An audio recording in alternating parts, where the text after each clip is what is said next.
RFK Jr. announced today that he would be running his campaign as an independent, no longer a Democrat. Now, who will this help? And who will this hurt? We're going to answer those questions and more today on Speechless. Cut for time.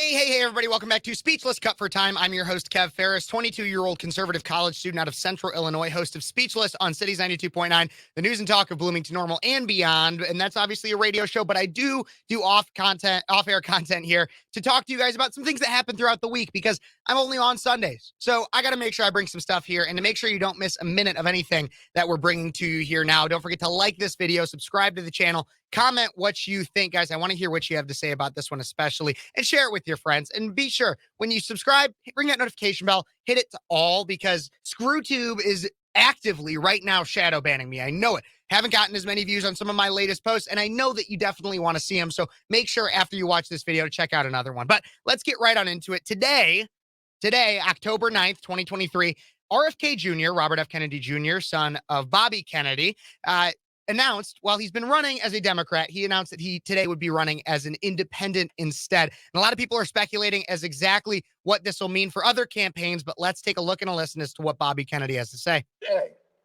I'm here to declare myself an independent candidate.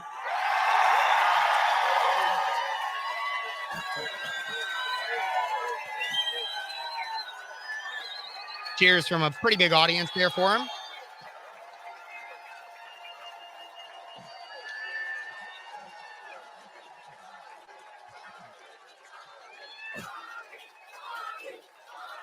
Bobby, that's what they're all cheering.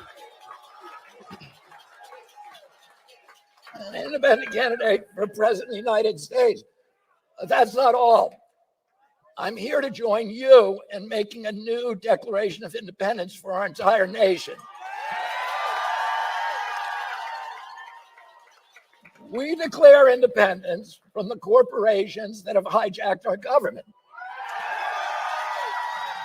Hey. So obviously appealing to a very interesting, more populist take against big corporations. It seems as though his campaign slogan will be something along the idea of declare your independence or your independence, which makes sense, especially as he is a pretty high-ranking independent candidate now in the polls. We're going to get to that a little bit, but many in the lamestream media are pointing out the GOP response to this. And no, it's not all about his voice and how it sounds like he kind of struggles to get a word out. But WAPO's headline reads, Republicans turn on RFK Jr. as he launches independent bid.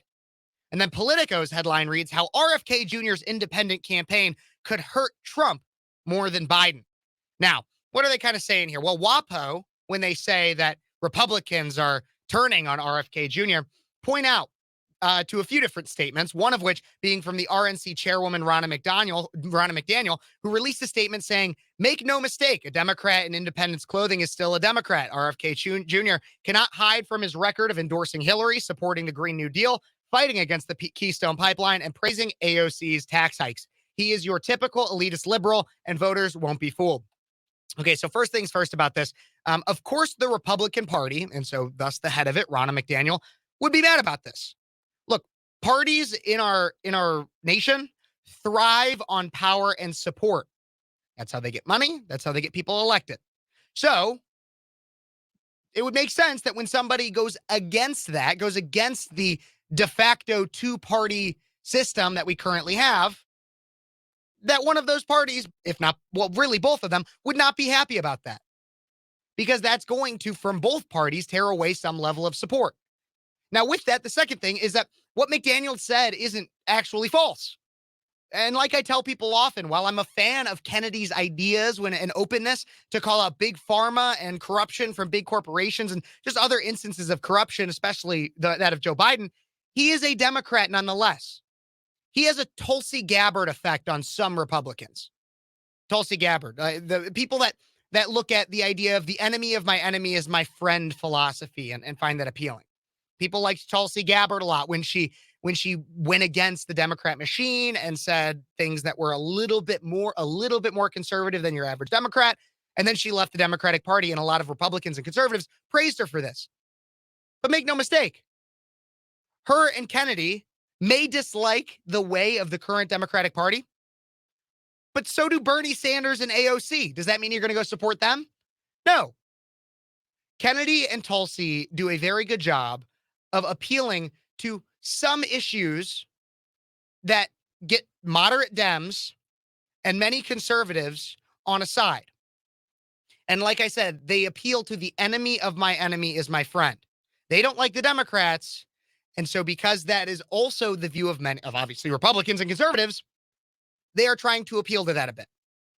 But don't buy into that. Don't buy into that. Because at the end of the day, Kennedy and Tulsi are still more liberal. The media is also trying to spin a narrative here.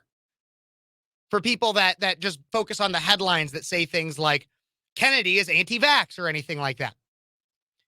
But the media and Democrats alike are shaking in their boots. And here's why. The media and Dems are trying to push Republicans towards Kennedy because they know Kennedy could actually hurt Biden more. How do I know?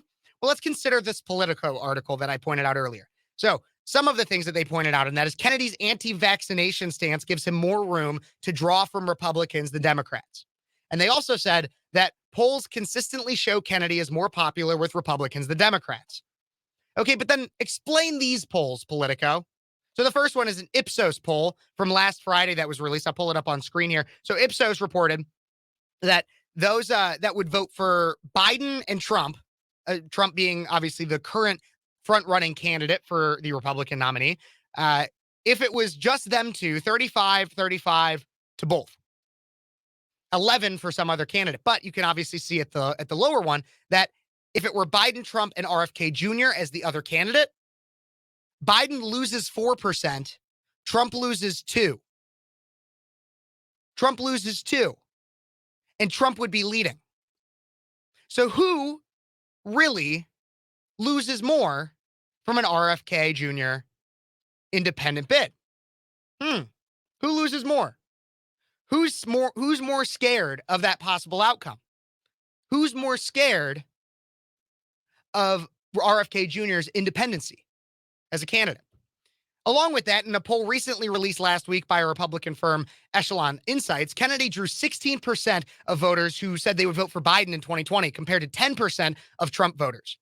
So Kennedy takes away 16% of Biden voters in 2020, only 10% of Trump voters. Overall, Kennedy was backed by 13% of Democrats, 9% of Republicans, and 23% of independents on the ballot test. So by every verifiable metric that I currently have at my disposal, Kennedy entering this race favors no one in terms of gaining support, except Kennedy, obviously. No one. But it does seem that he would take away more from Biden and Democrats than the current frontrunner of the Republican Party, Donald Trump.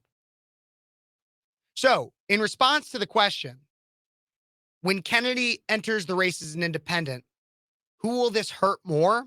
Because it's not a question of who will this help. Because it doesn't really help anybody. Unless you are a third-party person that hates any Democrat, any Republican, doesn't really help that. If you're looking at the two possible actual winners, which would be the Democrat and the Republican, in this case, in a Biden to Trump matchup, which is what we are currently on the route to see, RFK would hurt Biden more, according to all verifiable metrics that I currently have. But let me know what you think. I want to know what you think. Please, please, please let me know in the comments. Did I miss something? Are you a Kennedy supporter? I would love to hear from you. I'm very interested in Kennedy's race, as he obviously does appeal to some Republican Party platforms, but runs so much based off his last name. I'm also very interested to see, in terms of these polls, the age breakdown. Is it young people that are voting for Kennedy or old people? Because as of right now, we're on a track where millennials and Gen Z will outvote boomers and anybody older than millennials. There will be more voters of the younger generation. So I'm interested to see all that. But again, don't forget to let me know what you think in the comments. Like this video, smash that like button, subscribe, because we know YouTube, subscribe and ring that notification bell to all, because ScrewTube is shadow banning me. I guarantee you it, because they don't want you to hear this, because the mainstream media is spinning a narrative. Why are they spinning a narrative? Because they know that Biden will get hurt more. And so they're trying to spin a narrative that Kennedy actually appeals to Republicans more than he does to Democrats. But don't listen to it. Ignore the mainstream media. Ignore their narrative. Rise above it, everybody. Be a truth teller. Thank you so much for watching, everybody. Again, don't forget to like, subscribe, comment, share, all of that fun stuff. And I'll see you next time here on Speechless. Cut for time.